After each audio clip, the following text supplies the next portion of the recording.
everybody.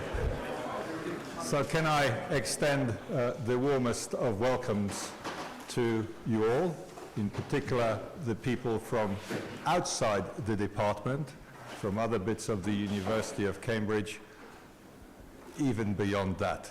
You're very, very welcome to this sixth lecture in the Wheeler lecture series, which is our most important lecture of the year, named after David Wheeler, one of the pioneers of our subject, and a person who devoted much of his professional career to the department. And as ever, we're very pleased to see Joyce Wheeler here, so thank you once again. We very much appreciate you coming, and you can tell us what you made of the lecture later on. As a professional computer person in the past, Joyce is well able to do this.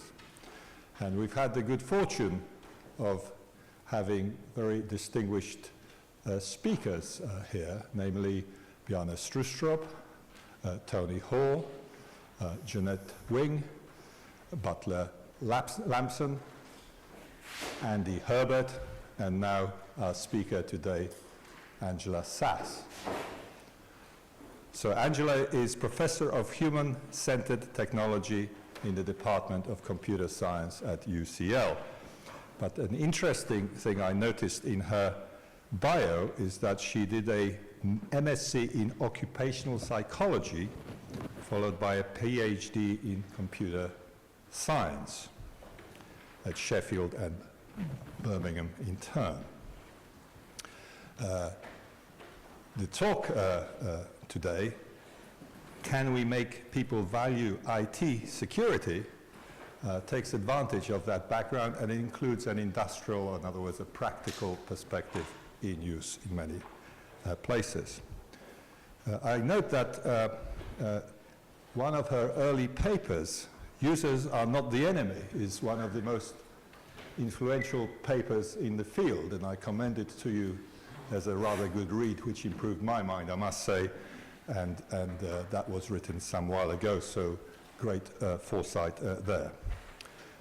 She was made a Fellow of the Royal Academy of Engineering in 2015, and if I may put in a little personal component, I helped coordinate a Royal Society report on research on progress and research in cybersecurity, and Angela was on the advisory board of that and made a tremendous input, which did a lot to shape that report and get it out the door. So you're very welcome. We look forward to your lecture, Angela.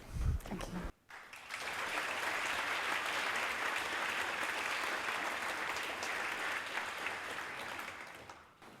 Thank you for that kind introduction, Andy. I'm tremendously honored and not a little petrified giving this lecture here, because I know it's your main event during the year. But I've been very heartened by the fact that this particular topic and the area that I work in is now attracting a lot of attention, and I hope I can sort of like maybe today sort of be a little bit of stir up some trouble as a way of starting a dialogue and starting a bit more, sort of, I think we actually need a mind shift, and we need to think differently about how we do security. So I entitled the talk, Can We Make People Value IT Security? Would anyone guess what the answer is? We could cut to the chase. So no? Not easily. Yeah. But I hope I can convince you by the end of my lecture that is actually the reason it is the wrong question. And that's why I entitled the lecture, and hopefully by the end of the lecture you agree with me that actually that isn't the question we should be asking. So Sandy said, I really stumbled into, for younger people sort of doing research, it's a great example of serendipity. I really stumbled into computer security as an area for looking at usability and looking at it from a human-centered perspective about 20 years ago, when I was working on the first generation of internet systems, actually, with and doing lots of work with John Crowcroft, who I've seen somewhere here, and Mark Handley and Peter Kirsten at UCL. So we were basically pioneering the voice over IP tool and the kind of video conferencing tools that we now see in use today. And so we were working with the telco, and they called and said, can you could you come and have a look at this problem? The problem, as they put it, was they said, well, the problem is the security professionals said, the problem is the accountants are complaining about the cost of running help desks for resetting users' passwords. The help desk trebled in size for 3 years running every year. And the accountant said, stop it, this can't go on, right? This is far too expensive. Just to give you an idea, at the time, they had 100 people in a call center in Scotland who did nothing all day long but reset passwords for BT employees. It's true, and that's separate call centers for their customers of the ISDN service and I mean, clearly now, if we look at it now, we know, very, very few organizations would run or have this way. But I think when, a paper has been quite often cited, I have to honestly say, so I sometimes wonder how many people have actually read it or understood it, because sometimes when I see it cited and the kind of like people say as a result of it, I go like, you actually missed the main point, The brief I was given for the study, and that my PhD student and Adams and I then embarked on, was why, can you do a quick study and tell us why these stupid users can't remember their passwords? That was literally it, with that emphasis on, always like spitting when they go like stupid, right? Stupid users can't remember their passwords. I think what everybody takes away from the paper is that the users in this case were asked to do impossible things. Nobody can have between 16 and 64 passwords, 8-character passwords or 8-digit pins that are all different, uncrackable, and changed on a monthly basis, right? And not write them down or do anything. Yeah, but I mean, that's, like now, but at the time, nobody questioned whether that was that. And so, effectively, we had to say to them is, the answer is they're not being stupid, you're asking them to do something that humans can't do unless we're prepared to send everybody off into memory athlete training school for about a year. And, because that's very often then also what year can't we train people to deal with this problem when you suggest they should change systems? Yes, we can send them to a training to become memory athletes for a year. If you want to send all your employees off, we can do that, yeah? And when they come back, by the way, they're going to need at least another 30 minutes a day doing their little memory athlete exercises in order to remember. I mean, clearly, in the absurdity of that. But even though, to me, it was so obviously absurd, it's been quite, things have been very slow to change. But the other part of it was that really we ended the paper with quite an impassioned plea of saying, what happened in this organization is you're asking people to do impossible things, and then you shout at them when they don't do those impossible things, right? And then, as a result of that, they basically think security is a bit of a joke.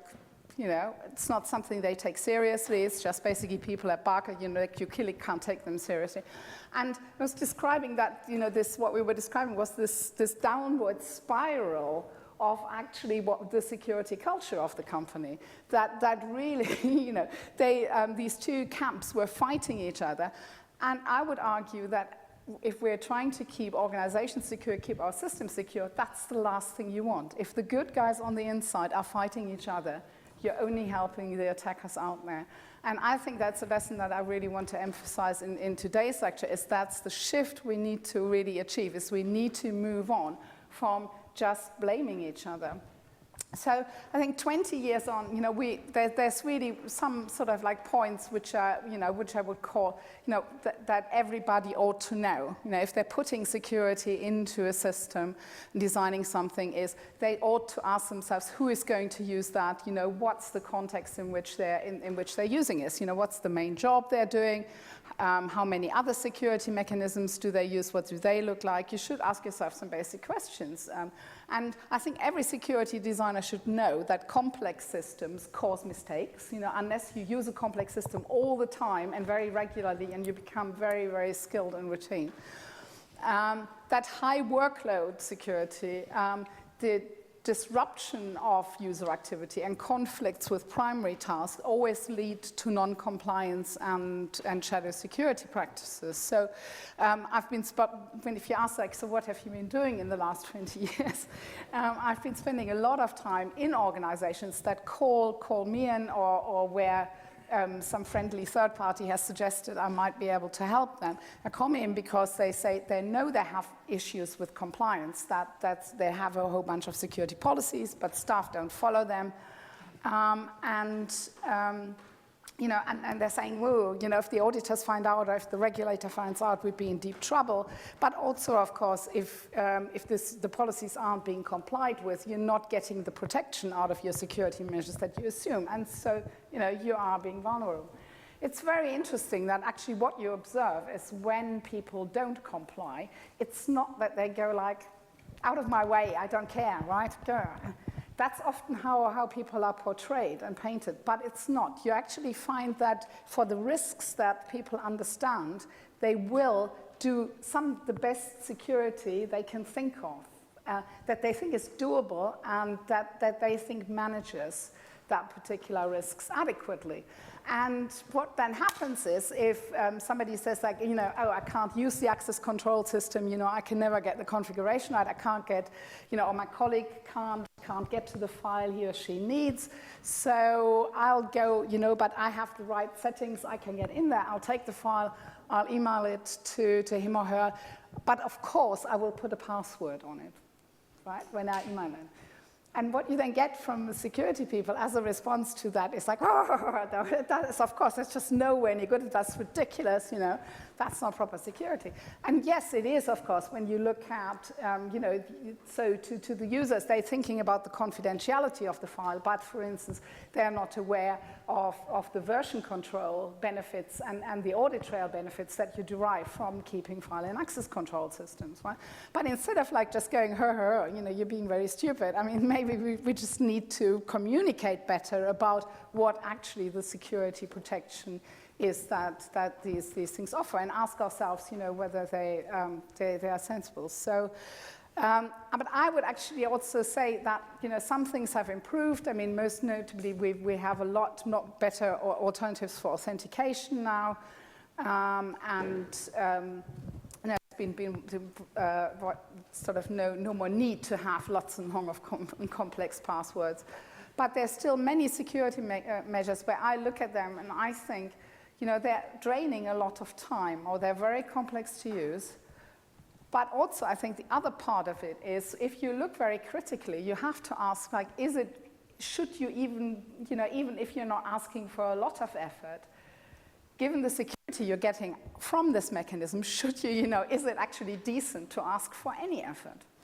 So, and I think, you know, that before we're going out and asking people to do things and to comply with things, we should actually take a long, hard look at security mechanisms that we're asking people to comply with, and ask, are they really offering security? Are they really, you know, is it really worth making any effort for it? And we should get rid of the ones that don't do that job, as far as I'm concerned. And I'm going to talk you through a couple of those in more details. So one of my bad noirs in this space is warnings. I mean, as a usability person, you know, this is, you pick up a fundamental textbook like Cooper's About Face or whatever, you know, any textbook will tell you that warnings should be reserved for genuinely exceptional events that the designer couldn't have planned for. But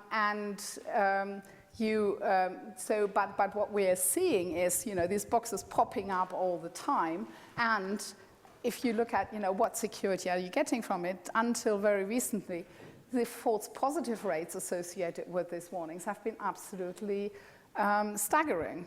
So what happens when you just pop up these boxes and they disrupt is people will very quickly learn to just swat them away, right?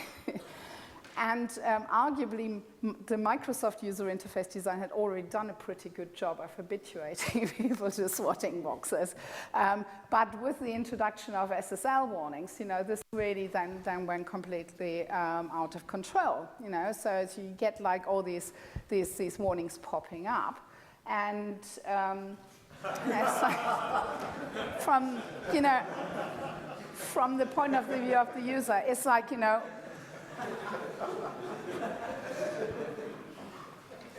I mean, seriously, if you look at, what's in there and you start trying to read it and whatever, after line 3, people go like, well, what? I can't understand this, right? What are you doing, This is just, and really, the only conclusion they draw is, I'll just, there's really, as far as the user is concerned, there's nothing they can do except for either go, just say okay and get on, or give up and go home. And that's really not a very sensible choice that you're being offered. And if you basically then see, normally in human factors, we say if you have a false alarm rate of higher than 3%, certainly if you have a false alarm rate of higher than 5%, you have a problem. Then people will stop taking the alarm seriously, they will habituate.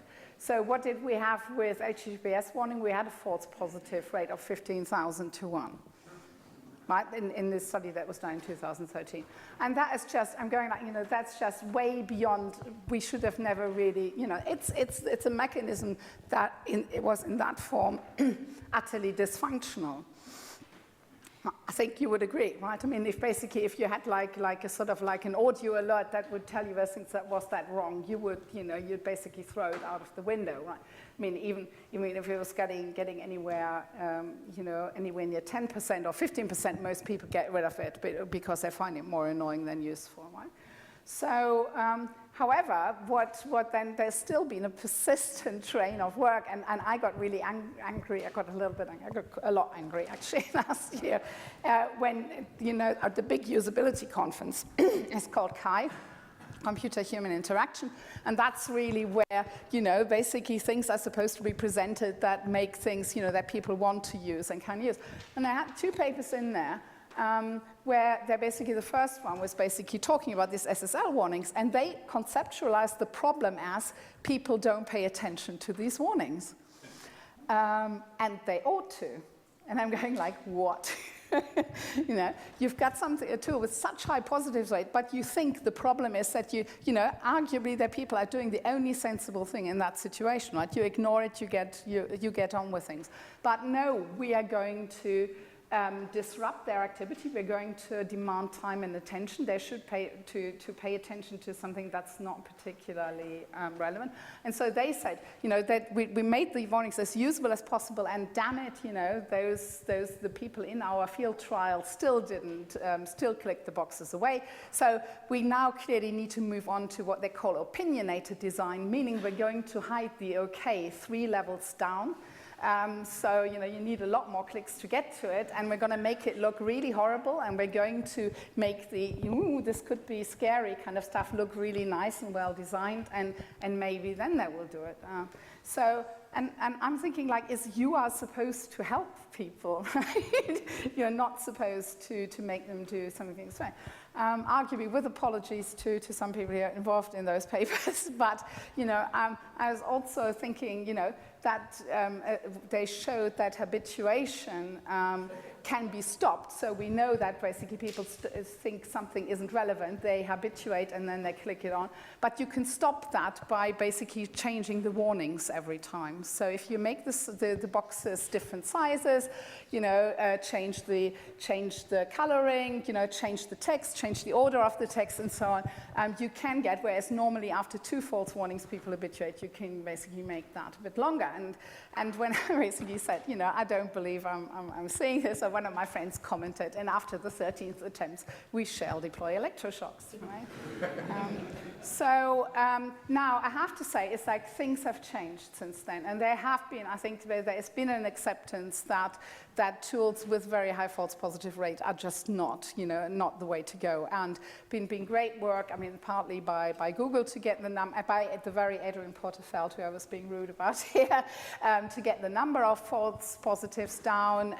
There's been work by Matt Smith and colleagues Sasha Farr, Jasmine Aksa in Germany, and Michelle Mazurek in the US, where they looked at why do these inaccurate warnings happen, and they found most of them are implementation errors by developers. And so they have basically provided technical mechanisms to reduce those mistakes.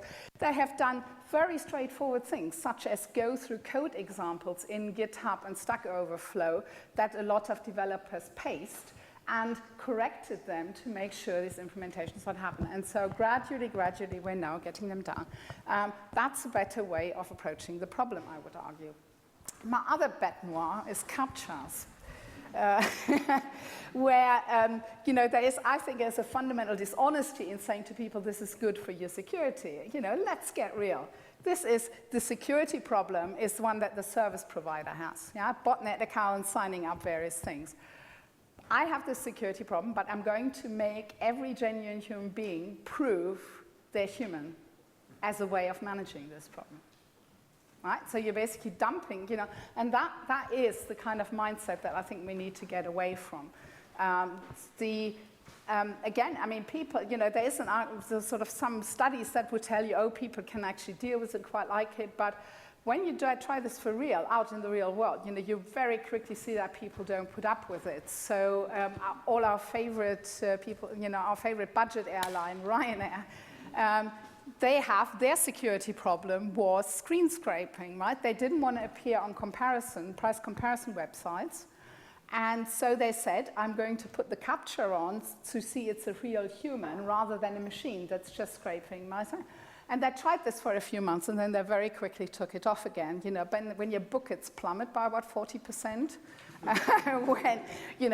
when people who have a choice don't actually put up with this, that very quickly changes your mind, and you find other ways of managing, of managing this issue. And I know we have, sort of CAPTCHAs from the horrible, squiggly ones, are really very, very hard, and people often need 3, 4, 5 attempts in order to get them. So I think we've had improvements in the sense of that we've had CAPTCHAs that are easier for people to do, but they are still more, some are very, very, are not particularly disruptive, like the Google I'm not a robot clicking. They're the ones where where they're trying to make it fun, plant some vegetables in a garden, pin these medals on the runners and so on. Yes, they're not as difficult to do as a horrible squiggly thing, but they still waste people's time, and they still disrupt what they're doing. And if you're asking people about whether they really like doing these things, the answer generally is like, no. I would rather have to do without it.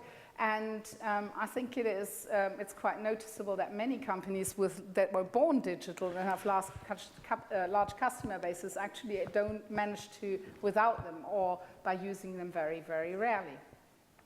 So those are basically two examples from existing mechanisms. And I think really what my diagnosis is, and what I want to argue in today's lecture, is that there is this underlying paternalism in security that basically goes, we are the experts, and when we decide what's important in security, we're going to get people to, we're going to make people do this. People should pay, we're the experts, they should trust that they should do whatever we say. And so one of the other kinds of research that you see in my research area of usable security is that is saying, oh, we just need to nudge people into doing the right thing. Well, there was this very famous behavioral economics book by Richard Thaler and Cass Sonstein, now about 10 years ago, where they said is if you give, they called about something they call liberal paternalism, where they say if you give people choices, but you position what you think is the good choice, such as eating the salad rather than the burger, opting into, signing up for a pension plan, they basically made that argument, people just are naturally not not getting off their backside and doing things. So if they basically really disagree with you, they have to get off your backside and undo what you consider is the correct choice. That's the way forward. And there have been many studies that have proved this, whether this is for organ donation or the pension sign-ups and so on. If you're here in the UK, right, you have to opt out rather than having to opt in. And yes, you're going to get a lot more compliance with what you think is the good option. And when we see this argument deployed or mechanisms applied in computer security, what I think we're actually, it overlooks that the choices that you're offering to the users have actually to be genuine and genuinely beneficial. And given the previous example, I would argue that is very often not the case. I mean, instead, the kind of choice your people really offering is what in a brilliant, we can't have a lecture without an XKCD cartoon, so here it comes. From last, which illustrates this, right? Which is the murder car choice. So, we have only 2 cars left. One of them is what we call the murder car, like 6 people have died.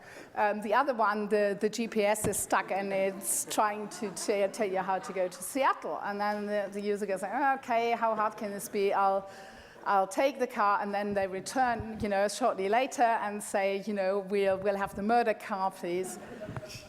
And he says, popular choice, right? So here, I mean, this basically illustrates that's the difference you have. Is this something I'm doing? Sorry. Is the choice, really, if you ask the users, they don't want that, those are not the choices they want, quite plainly, right? And yes, the car that drives you nuts by constantly talking at you in the wrong direction would be the safer, probably if you want to live, probably safer choice. But, people just go like, I give up. Okay, so something that happened at CHI this year, is really, I think there is coincidentally in the usability community a sort of a resurgence of a movement, which I think we would do very well to adopt and apply to security in order to avoid end up in situations where we give people choices like this. We actually have to understand what the security properties are that they are or privacy properties are that they are looking for. And supporting them. So there was a workshop on value-based design. The idea has been around for a while, but I'll show you an early example, it hadn't really taken off, but they basically said, and they said this for system design in general, not specifically for security, that they felt that technology development had lost its way a little bit. And we ought to actually go back to researching what problems people need to deal with, what they really need, and design technology to support that, rather than basically say, like, I can make this a bit faster, or I can do something really clever, but not really grounding it in what people want. And what they're saying is if we want this, these values need to really be explicitly and intentionally considered at the design stage, not just with respect to the values intended, but those values that are included, i.e. you should ask yourself is what, I have some implicit values as a designer, I am including them, am I including them in here? And if I do so, is that really appropriate? Is that what these people want? Or am I effectively being paternalistic and sort of like saying everybody should value and want the same thing that I want? I said there was some early work in this space. Batya Friedman was a real pioneer. She's at the University of Washington. She was a real pioneer in this space.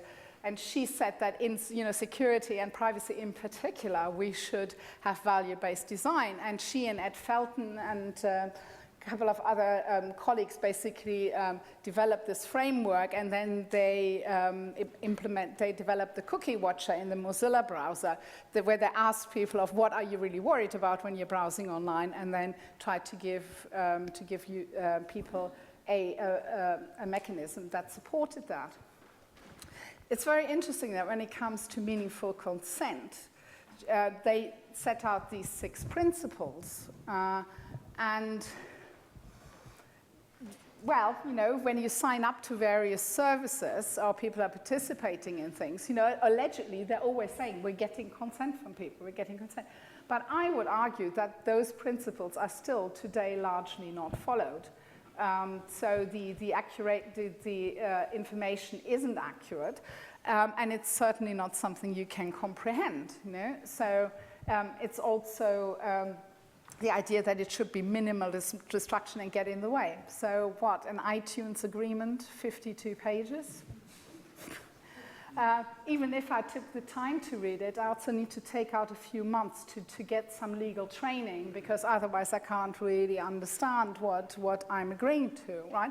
And I would argue that these principles, which are very good principles and which the OECD, for instance, also subscribe to and enforces, really have been trodden by service providers and technology companies with, well, a lot of impunity, you know. And I have this sticker on my computer, you know, which is, you know, they're making us actually lie, right? And every time, in order to cover their own back, they're making us lie. And then to add insult to injury, I mean, if you remember the Immortal Soul thing that happened, right? A games company puts, like, I give up my immortal soul in their terms and conditions, and then what you get in, you know, in the expert, you know, in amongst the expert is laughing, ha ha ha, these stupid users giving away their immortal soul, right?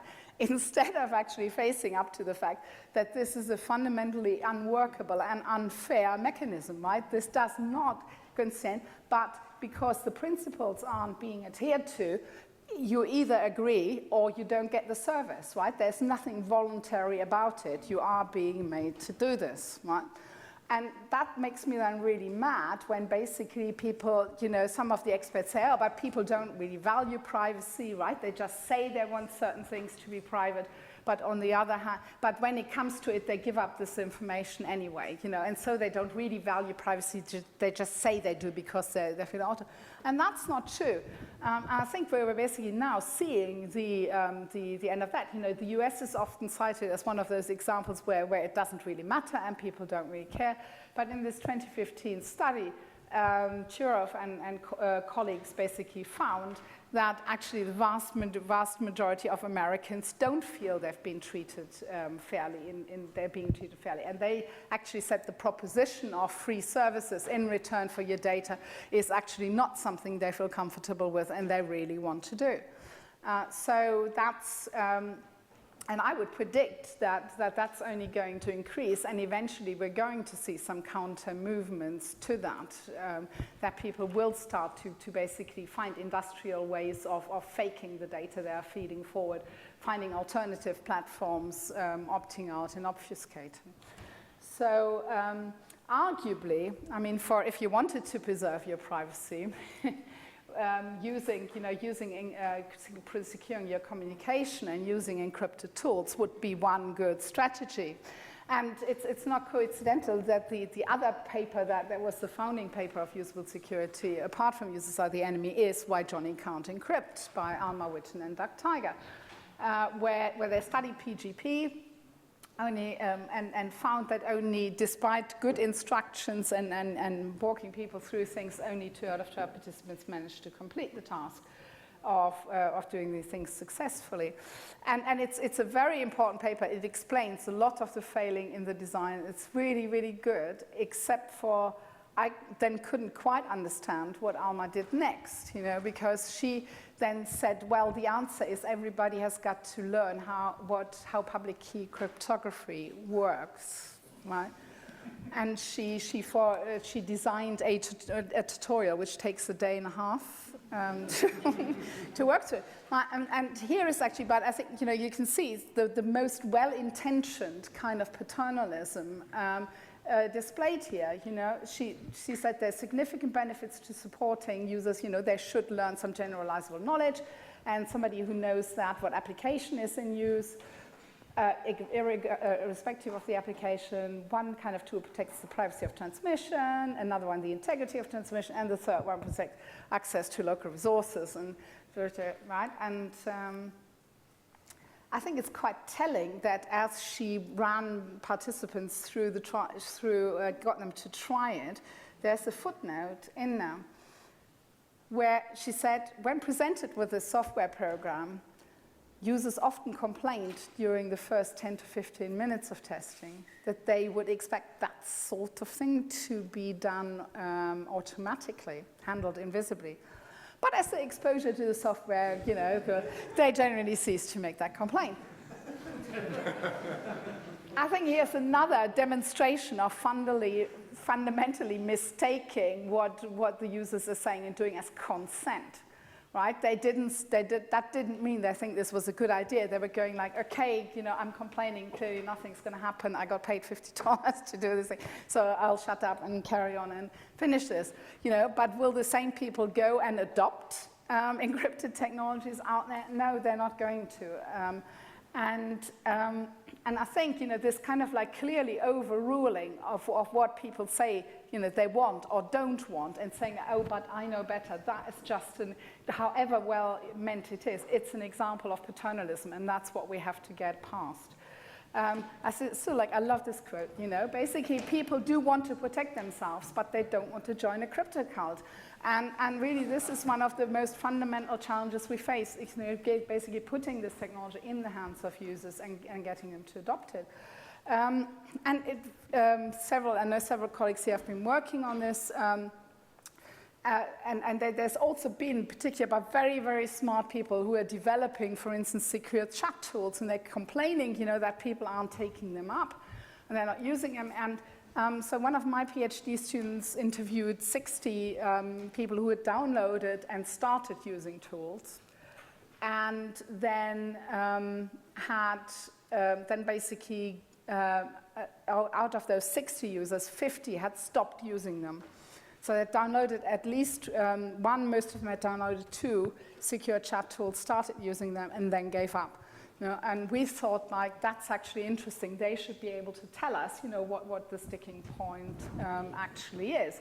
And like Alma Witten, she found some usability problems, but it's the other 2 types of problems that, in particular, the first one I want to highlight, is that the sticking point is utility. So people were saying, well, frankly, I'm using I'm using a chat tool because I want to talk to people.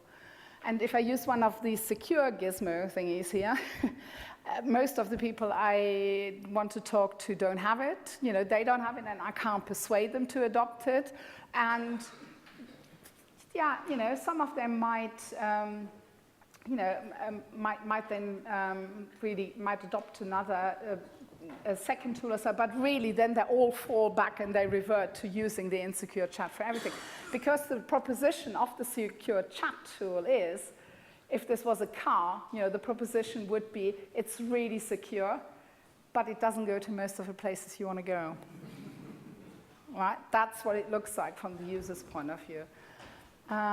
That really is a problem. In terms of usability, there were still a lot of issues, the installation problems, key exchange is cumbersome. Some tools have basically annoy users because they're quite slow to decrypt, so that you have a message, but it'll take another 2 or 3 minutes before you can read it. Not so good for instant communication. So here is like, if this was a car, the proposition to the user would be, it'll go to most places you want to go, but about half the time you have to push it most of the way. Right? And I think by, I hope it can persuade you that really by looking at it from the user point of view, this starts to really tell us that we need to think about this in different ways. So arguably what happened with WhatsApp, Facebook WhatsApp, taking a tool that's popular, has a large user base, and adding the security to it, if you want people to adopt it, that's the way, to do it. The tool that's already been proven to be popular and has a large user base, secure that. If you're really that keen for people to use it, that'll be a lot, you'll be more likely to be successful. I mean, we don't actually want to deny that we've also found is that people have some, as security people would put it, quite appalling misconceptions about encryption and how it works. So there are other reasons why they're not adopting it, is that they don't actually believe that encryption works. So they think that any government agency, any service provider, or anybody who writes code, who wrote the tool, can break it at any time. So, you know, and that's clearly something, if you're making a value proposition to the users, we'd have to work on those misconceptions as well, as offering them better values. The other one is like the security by obscurity, they don't get either. They fervently believe that proprietary code is more secure than public one. So that's another thing we'd have to explain. So desktop sandboxing is my second example. So if you clearly, you know, you could actually protect a lot of your data better if sandboxing would work. And one of my PhD students, Steve Dodier-Lazaro, has been studying about 13 users over a long period of time, basically looked at their logs and then interviewed about them. And because he found the same thing again that Ruba found in her study, is they had adopted it, they had all the good intentions of using it, and then one by one, you know, basically one event at a time, they just basically disabled it, gave up, and by the end of it, virtually none of them were using the desktop sandboxing. And really, again, here the proposition isn't right. The sandboxes just interfere with the utility of the apps too much. Removing features and plugins that users want, if that's what you have to do to get security, then most users will go like, well, I'll take the features and the plugins, thank you very much.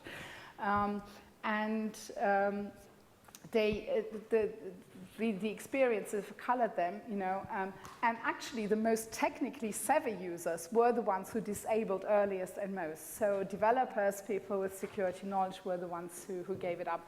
Now, it's work in progress, so we're basically looking at the different tools, and we actually think this is going to be a good demonstration that it's actually perfectly possible to deploy sandboxing and support the things that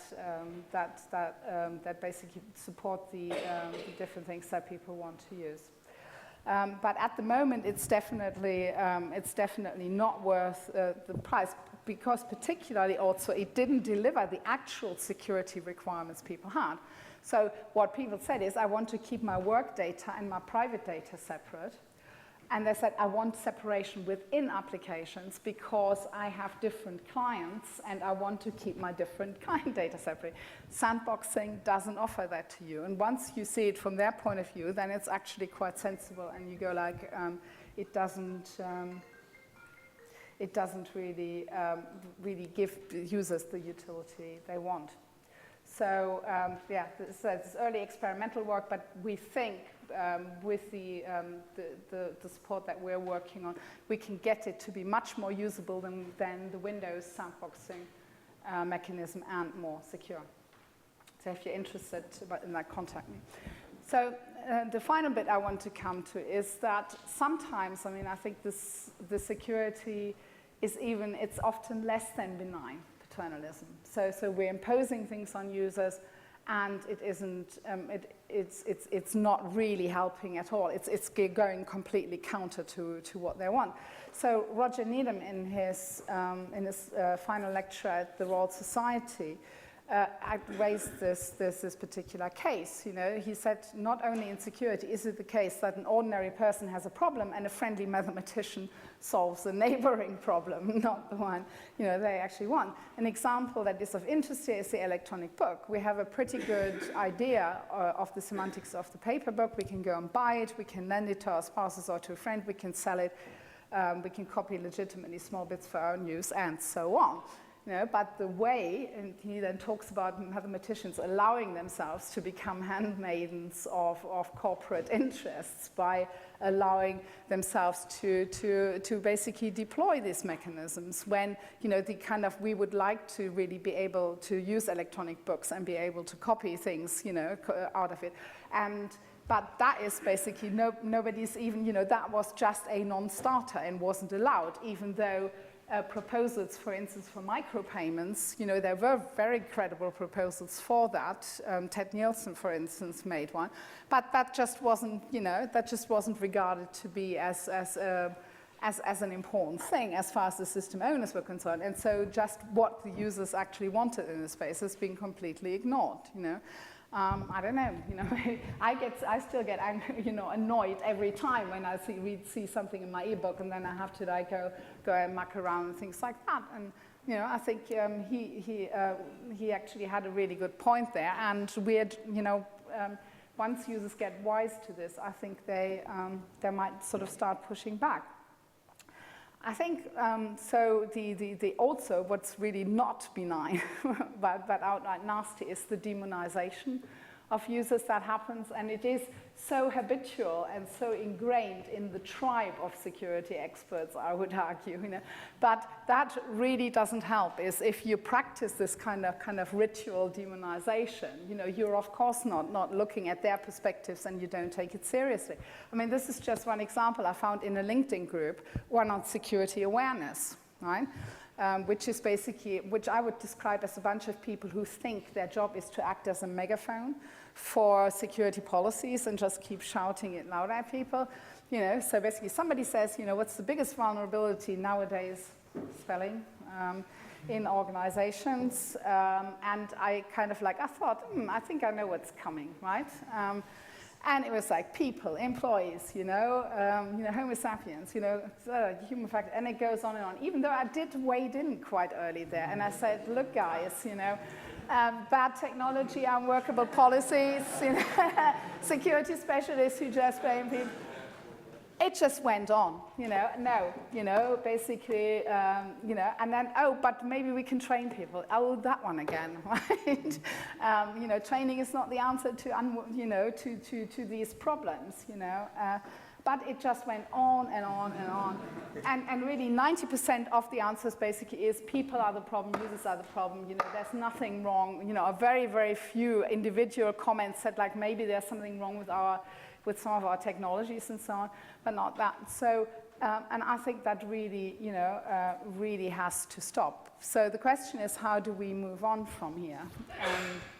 To get back to the Denver, and this is incidentally, it's that, I mean, I know that sort of like GCHQ, National Cybersecurity Center, NCC doesn't necessarily have a, you know, glowing sort of reputation amongst colleagues here, but I think, you know, for this, the reason of this kind of demonization, so they launched this year the campaign, People Are the Strongest Link, where they basically effectively said to the security specialists, you're not allowed to say people are the weakest link anymore, right? People are the strongest link, you know, you've just got to support them. That is really, really important, and that's why that needs to happen. So with the Denver Manifesto, you know, how do we move on from here? It's clearly basically points to there are long-term things that need to happen, and it's particularly in education. In education of the people who design technology, you know, who write technology, and students really need to be made sensitive to the concept of values, and to actually learn how to incorporate that in their designs, you know. It just basically should prepare students to think critically, reflectively, and empathetically, i.e. you should ask about what is the impact on the people that I'm giving that to. And of course, that raises the question, like how? How do you get that understanding? How do you get to find out what it is that people want? And I'm recruiting Jean-Luc Picard here, because what you really need to do is engage. And that's what's not happening at the moment, right? We need to basically get this dialogue going between the people who are using the security mechanisms and the people who are developing it. And at the moment, that question isn't even asked. It is that straightforward paternalism, you know, here's the problem, I know what it is, and I'm going to tell you what. I mean, it was particularly bad in this case, but I've come across quite a number of examples of this as well. They were really sort of like, and you don't go in there and talk about security as such. You start by talking about the working practices. You start by asking what the problems and the risks are, you know, and accept that it doesn't. The other thing that's been found in a series of studies, in this one here and also my work and a couple of others, is actually that the problems often result, the so-called security problems, are actual general IT problems. Right? that they're outdated systems, and the response of the professional is to basically go, oh, I can put some sticky plaster on that. I'll put some security mechanisms on it. When arguably the better solution would be to discuss whether you should upgrade or replace the system early. If you move to a newer generation of technology, a lot of those problems would go away. Hold that thought for a minute. Arguably, what we've seen last week, the whole WannaCry outbreak that went on, that has its roots, again, in arguably outdated technology being used, and then, people not being able to maintain it. So one of the other things that people really don't value, and I don't blame them for it, is the kind of advice and recommendations that they're given as a result. My own IT department, for instance, sent out this completely useless.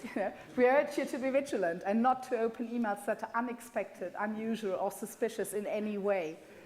Yeah, we're down to I'm not processing 80% of it then, right?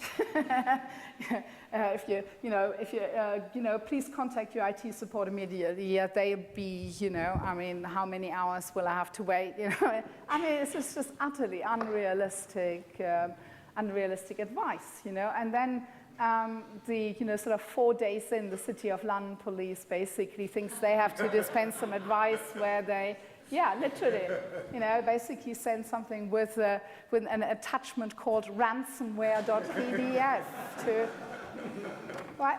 So, basically you have to, basically that is just not, why would people listen to this kind of, when you see this, it's not just, if you know a little bit, you just go this is just, but for the ordinary user, it's just utterly confusing, right? And really, the only message they get is if you want to be secure, just don't do anything, right? And that's really not a viable proposition. I think, people really value, people want advice, and they would love to get some trustworthy expert advice. But trustworthy, in order to have trust, you need competence. And motivate, they need to believe your competence and your motivation. When you see that kind of stuff going on, are they going to believe your competence? No, right? If you're not trusting the source of advice, for instance, because you're a government agency, that has been, sort of stockpiling kind of things, and engaging in surveillance and so on, well, they're probably not going to believe you very much either. But in addition to that, what I also is when, I always go and ask people what they think when they read things in the papers or what they see online. The other thing is that they were deeply unsettled by this undignified squabbling that went on about whose fault this is, right? Of basically, well, UK government, you're running outdated systems, then the vendors saying well, you could have had a patch, but you could have had upgrade, patches, but you didn't want to pay for it. And then security researcher chiming in saying Microsoft's being antisocial, right? And all of that really creates a very, just a very, from in the ordinary user, the feeling these people are incompetent, these people aren't trustworthy, why should I listen to anything they say? Then they basically don't do anything. I think really this kind of mind shift that I'm hoping, that I'm advocating, and I'm hoping, would really engage with users and be open to the suggestion that the answer to a so-called security problem, to a risk that you think you need to manage, may not be a security mechanism. Sometimes investing in other aspects can improve security. I've worked through a range of cases within companies where I would say, frankly, the thing that would have stopped this incident, the one thing that would have stopped it, is if you didn't run your people into the ground and make them work 16-hour shifts, right? When basically people are that overworked and tired, it's no wonder they don't notice something where afterwards you go oh, you should have seen this. And similarly, Harvey Molich, sorry, I've misspelled his name. He basically, in his research, when he looked at security that was deployed on New York public transport systems post 9/11, he also found that most of them were a complete waste of money because they couldn't really help with the, the actual requirements. So what he said is, if you'd invested in lighting, ventilation, and PA systems that people can actually understand, that's the first precondition in order to be able to evacuate areas safely. And if you can't do that, putting in metal scanners, or constantly like blurting at people if you see anything suspicious, if you see any suspicious packages, report it. And he found that neither the staff working there nor the public would actually report suspicious packages, because what's going to be the result? There's going to be the trains are going to be stopped, right? There's going to be no more trains, and then it comes to a halt. And people actually quite sensibly realize, then they wouldn't be able to go and do their things. So I want to conclude with this is first and foremost, when you're designing security mechanism, the bottom line is don't waste people's time and attention. But the second part is basically recognize that very often most of what we advise or deploy at the moment is very paternalistic. It isn't really based on security that people want. And I think often that security paternalism, like in that bash fest on LinkedIn, well, actually I think what it often masks is incompetence. It's masking vested interests, and it masks just, unwillingness to change and to really, get on and improving things. So if we basically stop doing that blaming and understand users' activities and values and support them, then we might actually see progress. But as I said, there is a mind and a language shift that needs to happen, and there are additional new skills that students who want to do security, but also students that develop technology in general, need to acquire in order to become this next generation of technology developers that can understand and incorporate values in technology. Thank you very much.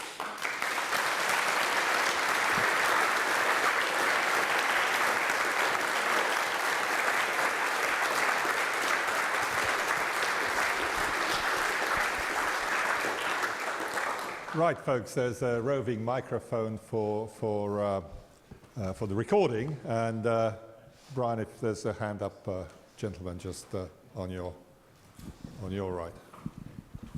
Yeah, if the security fixes don't work, and if the world does not come to an end because of that, doesn't that imply that the problem that they're trying to solve is pretty manageable, or maybe even non-existent?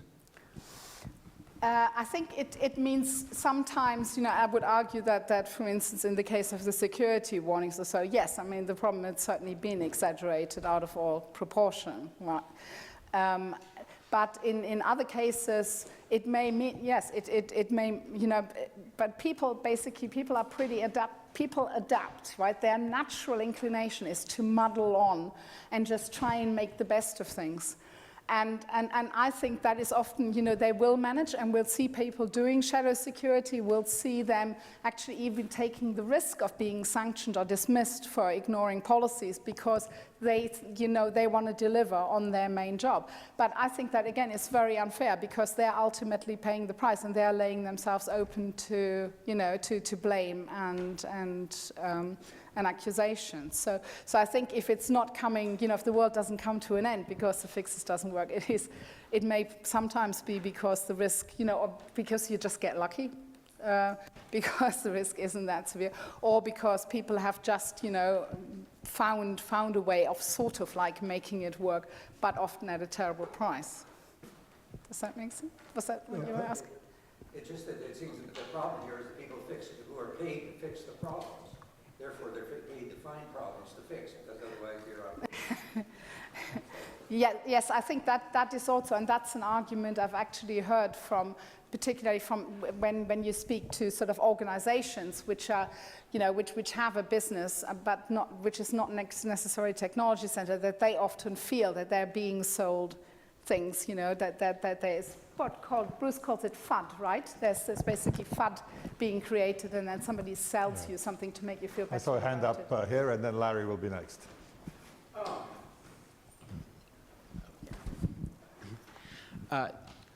I think the one thing that you sort of point to is that a lot of the security burden is as a result of misaligned incentives. So, be it covering up incompetency, so having a company, have users construct really strong passwords because they're not capable of protecting against, offline attacks, for instance.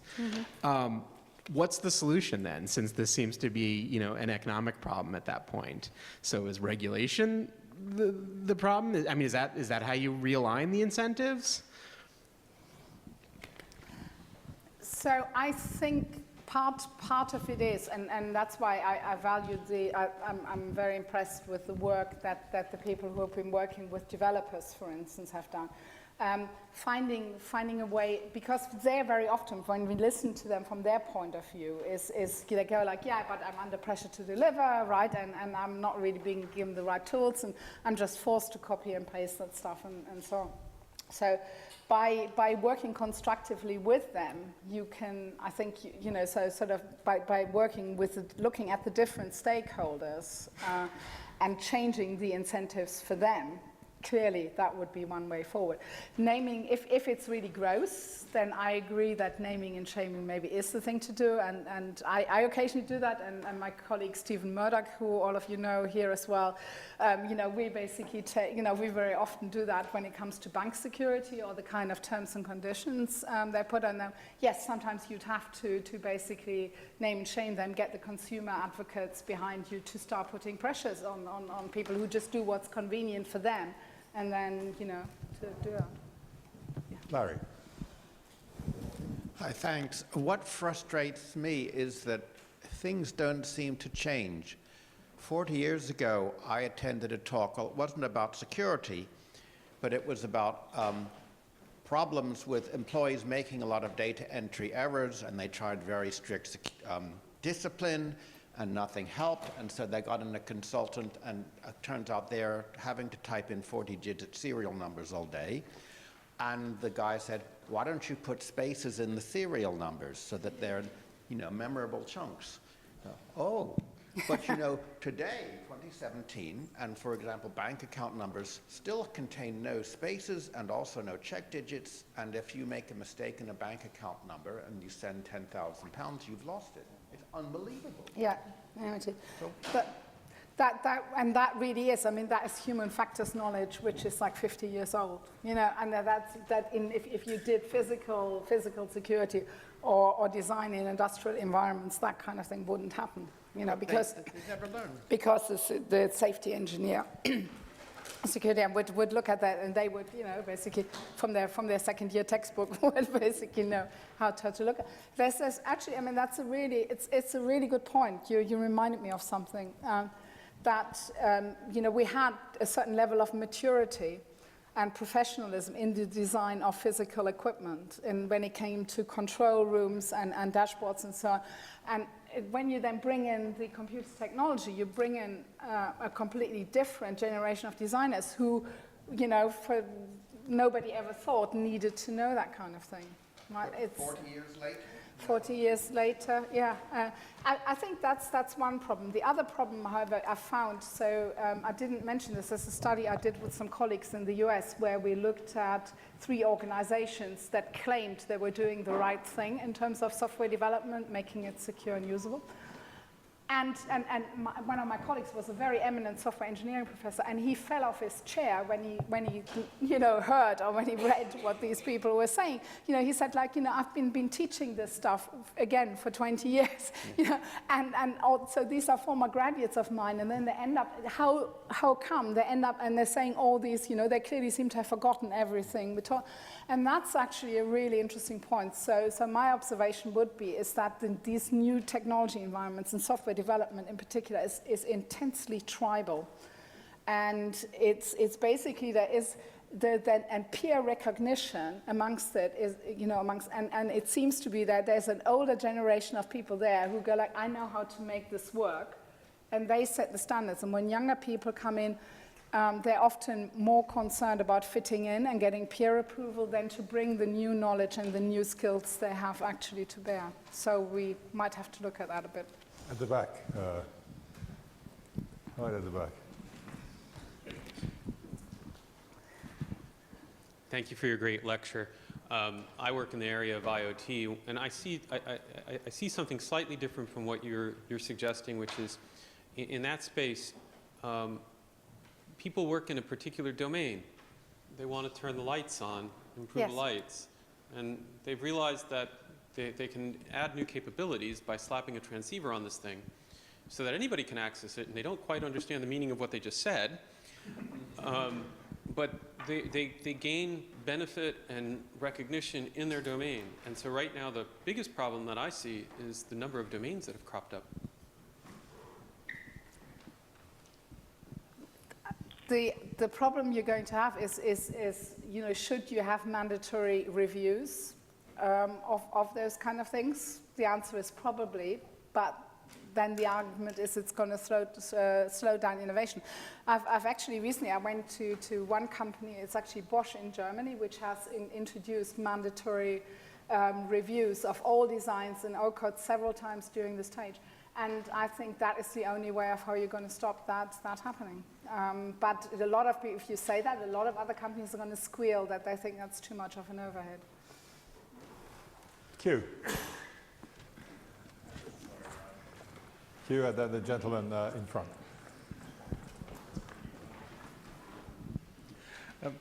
So you said, and I agree, that training is not really the solution at the moment, teaching the old dogs these new tricks, but how much is education an important part of this? Are we teaching our kids the right things?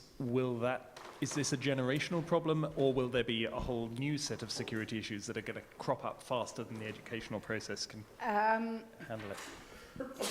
No, it's very clear from research that we've done, from what other colleagues have done, is there are some fundamental misunderstandings and misconceptions that people out there have that we should work to correct. And that is basically, that is education, and that is where we really should build a coalition of, but it has to be done in a way that's coherent and it's correct, you know, and we can't have lots of different bodies, old self-appointed security advisors, you know, or security education bodies, you know. I think we've got, I just had a slide this morning, Monica and I were at a meeting, you know, there's a minimum of 10 in the UK alone, you know, and it has to be, you know, yes, there's definitely something that will be done, but we need to first of all get an agreement to that before you give advice, as you know, as you really go through expert review, you agree on one message, and then that message is put out consistently. Then you can ask people to learn something new. But it's got to be consistent and got to be credible. In terms of people, I think it's definitely not a mistake. You know, there is a lot being done in schools already, but I think you could do more. I think that understanding that, you know, basically normally children learn a lot about risks and how to manage them from their parents and through schools, you know, and kind of like for physical risks, we've got that down to a T in a way, and we're just building that equivalent for what it looks like in the digital world.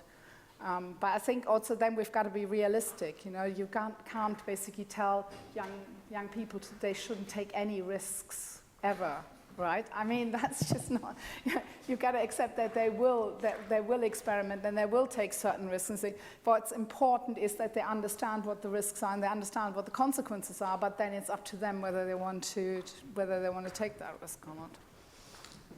Can I suggest that some responsibility needs to be accepted by computer science departments in the way that they teach? And the problem I've consistently seen, not actually in the security field, but in the field of compilers, is that lecturers like to teach their research, and they don't teach enough of the already known knowledge. So another speaker pointed out about 40 years old knowledge, and people are graduating out of a system and they don't have it. That is, it's, there's certain, there is, yeah, I would agree.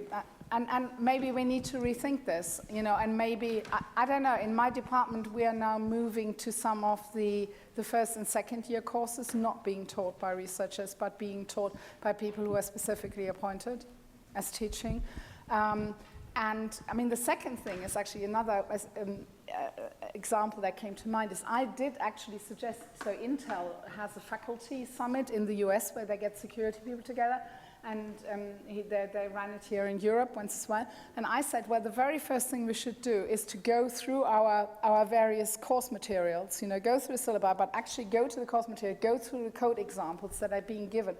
We, the security people who know, should go through them, and we should tidy up and remove all the stuff that, we know leads to security problems. Because if you look at various programming courses or database, you can find them in there. And I was just absolutely shocked that really all my UK colleagues said, like, no way, right? I could never go and tell one of my colleagues what to that would just cause far too much trouble. But I actually agree with you that we may, the foundation courses maybe shouldn't be taught by researchers, but I also think that we should review, if we really want to deliver security, we need to review the other things we teach and bring that all in line. Note to self, yes. And usability. Lady right at the back, over there, far left.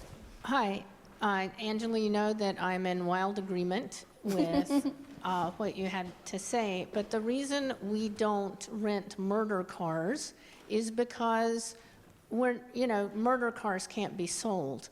And my concern, although I totally agree with you, and my presentation in SHB is going to be, look, an example of value-based design, is that we're taking something and making it individual responsibility when it's really a more structural responsibility. It's not fair to ask users to be computer scientists, and it's not fair to ask cryptographers to all be warm and fuzzy extroverts either. So, we've done some work, and I know that Bruce has picked up on it, on the idea of, maybe it's time for really risk-based regulation. And if you look at the Internet of Things, Samsung's Hub certificate is got a lifetime of 25 years, and it uses SHA-1. I mean, there's no reason for that. Many of these other vulnerabilities are the same. Oh, I just used your name. So it's also a huge industrial structural problem where a lot of it seems to me to be not about risk reduction, but risk shifting. We're going to put the user at risk, and then we're going to blame the user, which is why we tolerate such bad practices. Yeah, I completely agree with you. I thought that's what I was saying, but apologies if that didn't quite come across. Yes. One more question. Perhaps lady, two more questions. Lady over here and gentleman over here, and then we're done. And make it a question rather than... I used to find myself in this situation of maybe defending IT professionals a little bit, security professionals, in the sense that I do spend a lot of time telling my students the same sort of things that you've been mentioning, that users aren't the problem. But on the other hand, if you talk about the engagement and the sort of things that you talked about, like, I think there's a problem that these are sort of genuinely hard problems, that it's not like there's an easy way to give the users, like, complete mitigation of their risk and complete convenience, and nobody knows how to do that, right? So what do you, in those cases, what do you recommend? But I certainly would like to knock the myth on the head that there's a trade-off between usability and security. I think that in 9 out of 10 cases it isn't. It is just not knowing, not getting the information and then not designing it to fit into individual activities or into business processes. Now, I think that is one of the myths we really have to kill off. That, that's the old school, security is important, so you should make whatever effort. And that is, I can point you to that paper, as I said, when we did the 3 case studies in the US. That myth is invoked as an excuse for not bothering with usability and not understanding, and not trying to understand how people work, not trying to understand what it actually is they want from the security perspective. Okay, last question over here, because we need to give you a rest. Thank you. Thanks for the talk. With regards to to passwords and authentication, what do you think of the recent trend in recent years with third-party authentication like Google and Facebook? Is that a good thing or a bad thing to go? I have a whole lecture on that, yes. The short answer is I'm worried, particularly if you look at the third-party authentication via companies that do behavioral profiling, because they're collecting an absolutely huge slew of data. The customer is just not aware that this is happening. Their excuse is like, well, but we don't know who the people are, right? We're just collecting, you know. But of course, it's trivial to literally identify them. I also suspect that that certainly the ones that don't focus on just one biometric, you know, so it's a difference between if you're just doing voice authentication or if you're doing the behavioral profiling a la BioCatch and a couple of others. I actually suspect they're using authentication as a way of keeping their business going, growing their databases to then ultimately use them for marketing and advertising purposes. So I am slightly worried about that. Okay, Angela, well, listen, thank you so much for a fantastic lecture which follows very nicely in the footsteps of all your predecessors. It's very informative, provocative, slightly controversial. So thank you so much, and I'm going to make a presentation on behalf of the department of this certificate, and there are two. One goes to Angela, and the other one goes in our main corridor just opposite the head of department's office forever. So thank you very much.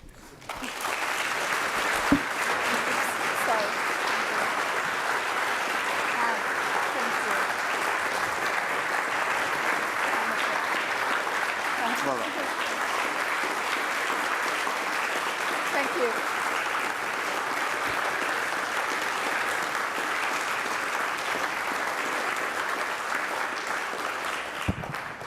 Thank you very much.